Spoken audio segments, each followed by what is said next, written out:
네, 먼저 인사드릴까요? 네, 안녕하세요. 안녕하세요. 네, 날로 변해가고 발전하고 있는 북녘 소식에 저희들 또 나왔습니다. 네. 네. 여러분 북녘 소식 많이 사랑해 주셔서 너무 감사하고요. 오늘도 재밌는 소식 가지고 왔는데요. 제일 첫 번째 소식은 중앙동물원에 식솔들이 늘어나고 있다라는 소식이에요. 네. 이번에 중앙동물원에서 네. 올해 선물 동물 하게 되면 뭐냐면 각 전 세계 나라 대통령들이나 이름 있는 인사들이 북의 용도자들이나 북에다가 선물한 이런 네네. 동물들, 다른 나라 동물들이죠. 그런 선물 동물들을 포함해서 92여 종이 400여 마리에 달하는 동물들이 새로 늘어났다고 합니다. 근데 그 늘어난 선물 동물들 중에는 사자 덜원숭이와 반달곰, 소환, 앵무도 있어요. 예, 지금 사진에 보는 게 바로 이번에 새끼를 낳은 사자 덜원숭이입니다. 너무 이쁘죠? 원숭이가. 너무 귀여워요. 애기들은 다 이쁜 것 같아요. 그죠? 네. 이 사자 덜원숭이는 2010년도 3월 22일 날 쿠웨이트 동물원에서 김정일 위원장께 올린 선물의 동물 후대인 거예요. 이번에 새끼를 낳은 이세인 거죠. 네. 2월 달에 새끼를 한 마리 낳았다고 합니다. 그 동물원에서 이렇게 자연 번식이 됐던 인공 번식이 됐던 새끼를 낳는 게 쉽지 않은데. 그렇죠. 네.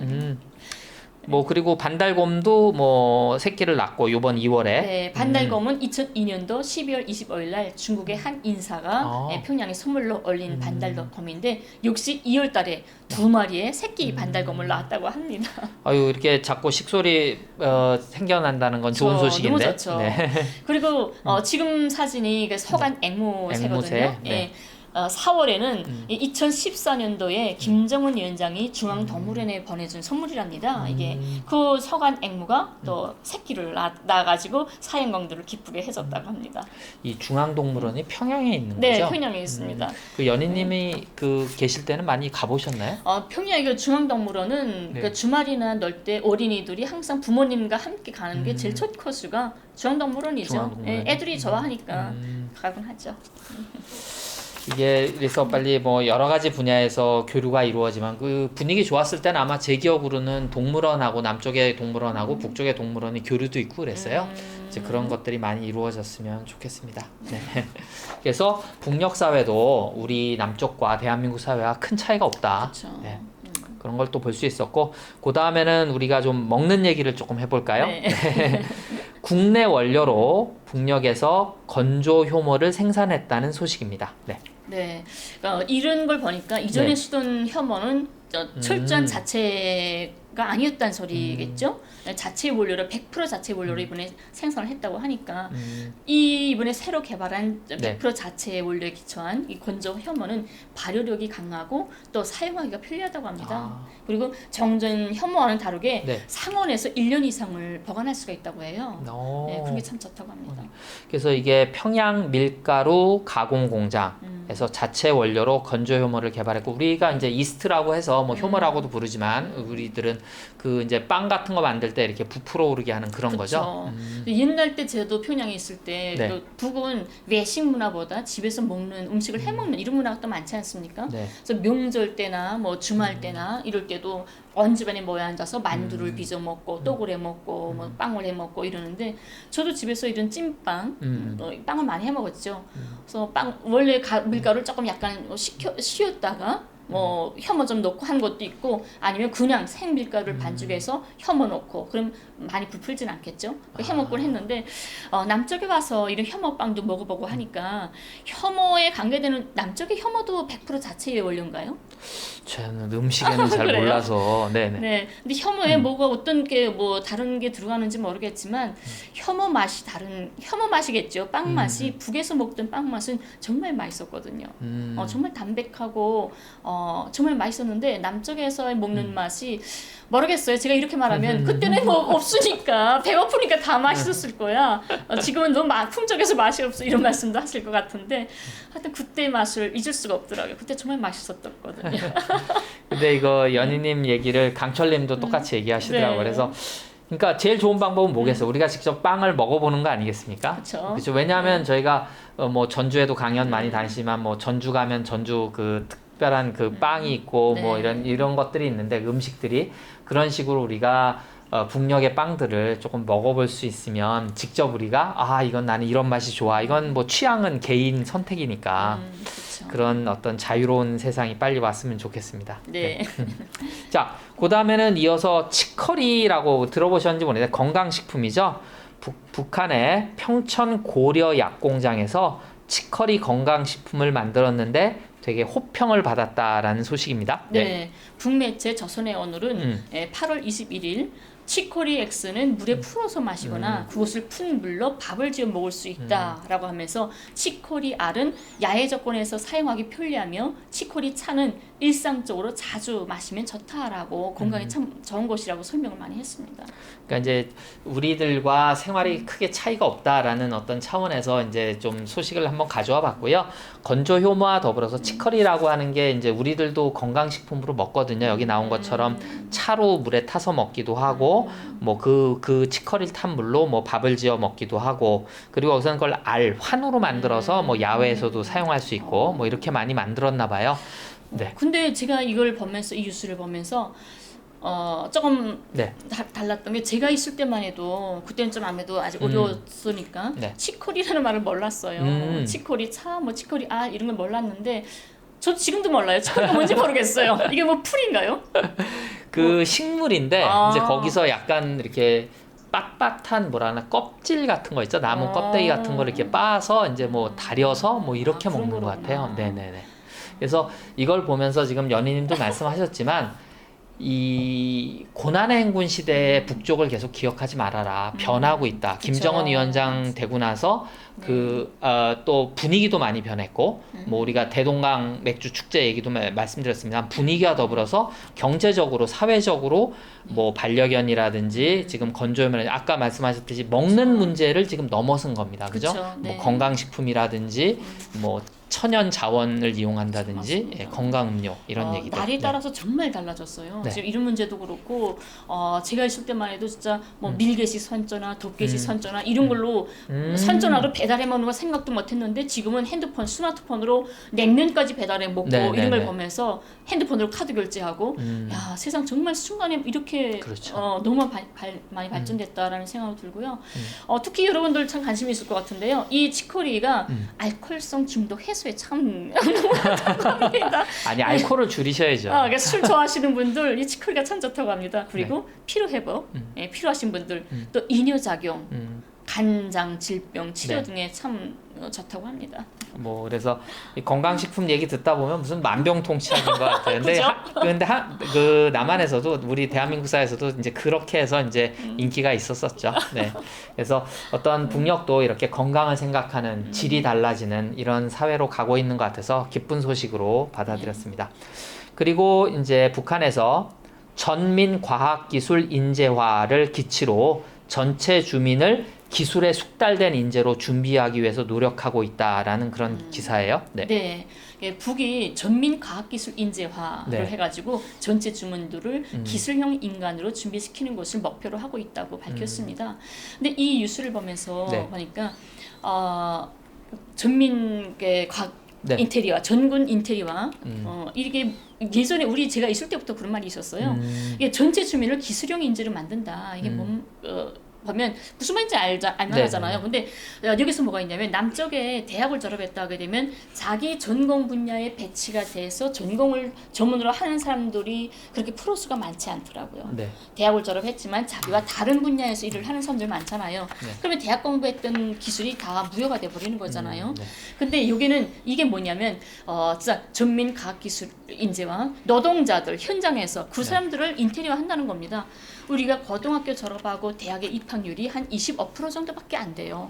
남쪽은 한 80-90% 되잖아요.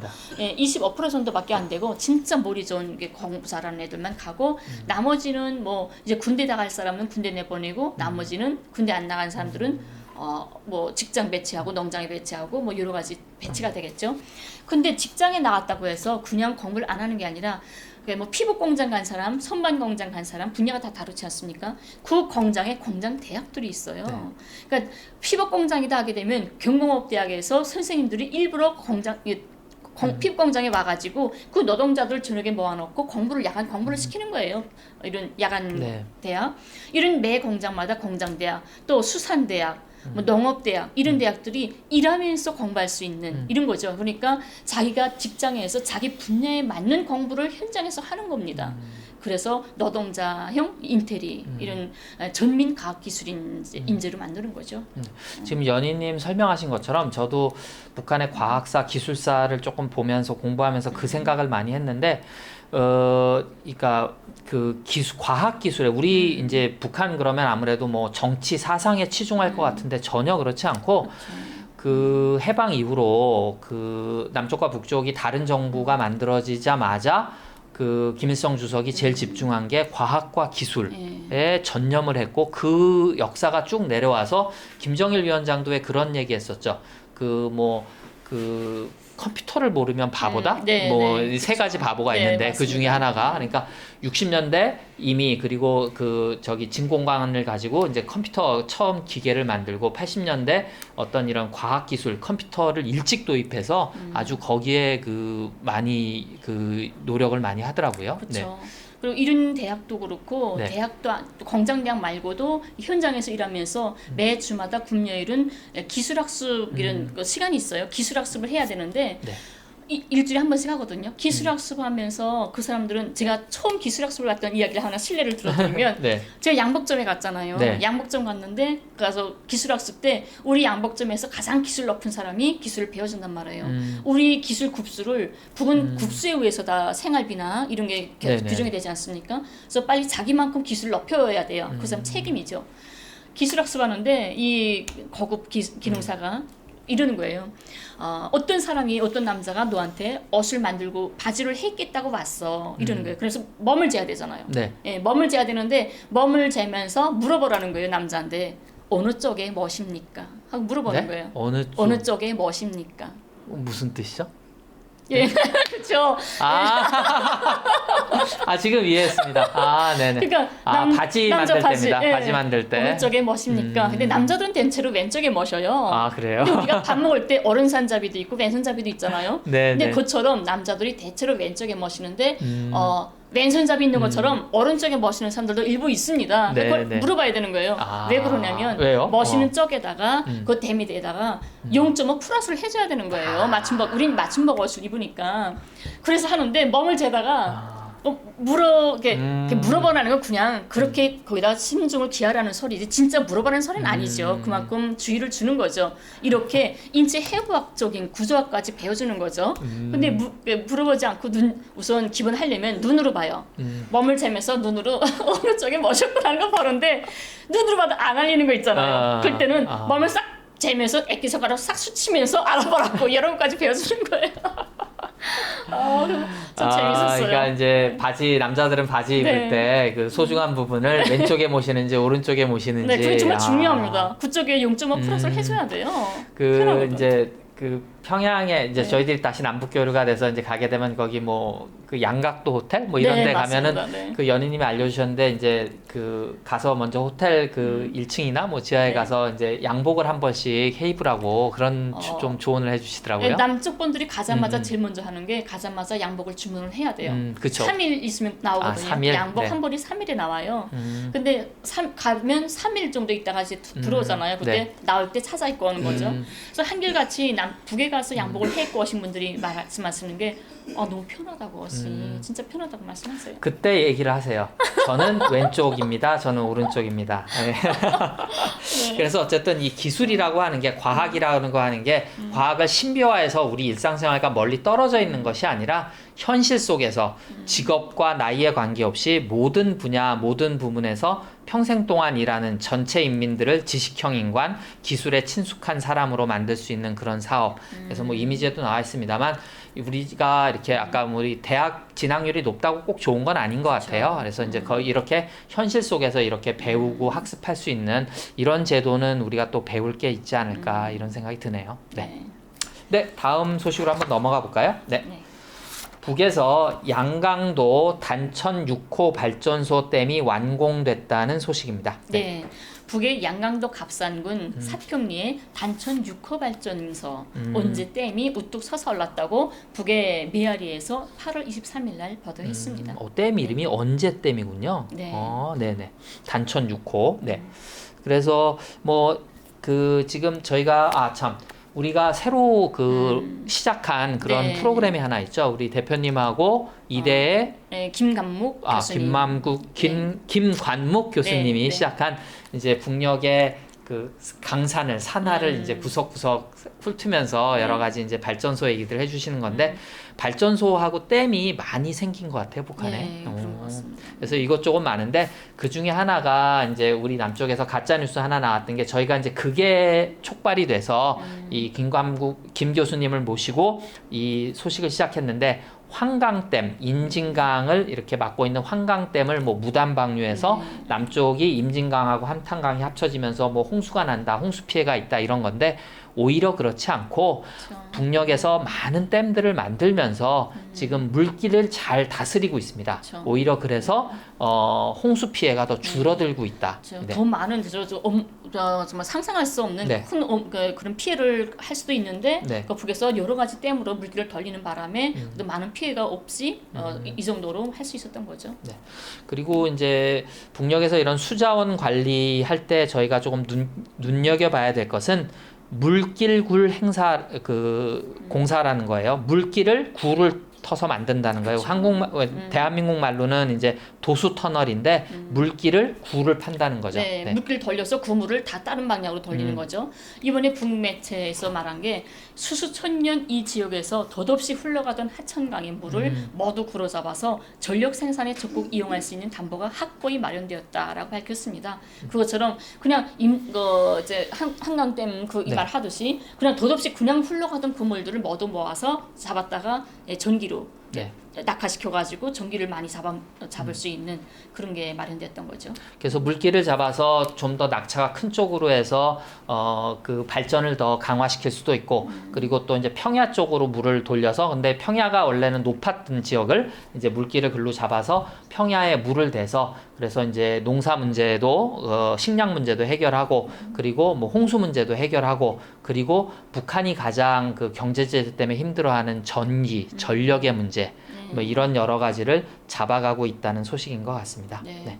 그래서 한편 단천 발전소는 북수력 발전 건설 역사에서 최대 규모의 토목 공사랍니다. 그래서 2단계로 나누어서 진행되고 있고 올해 당창건 70돌 10월 10일이죠. 네. 그때까지 1단계 공사를 완공할 계획이라고 합니다.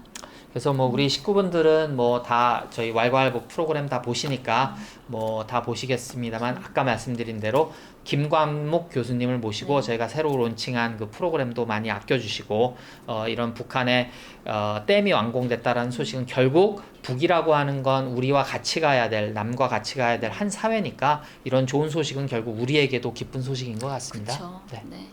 자 그럼 오늘 여기까지 할까요? 네. 여러분 정말 우리 이게 바로 최대의 후원입니다. 우리 광고를 마지막까지 봐주시고 그리고 좋아요, 구독 꼭 참가해 주시기 바랍니다. 네, 감사합니다. 감사합니다.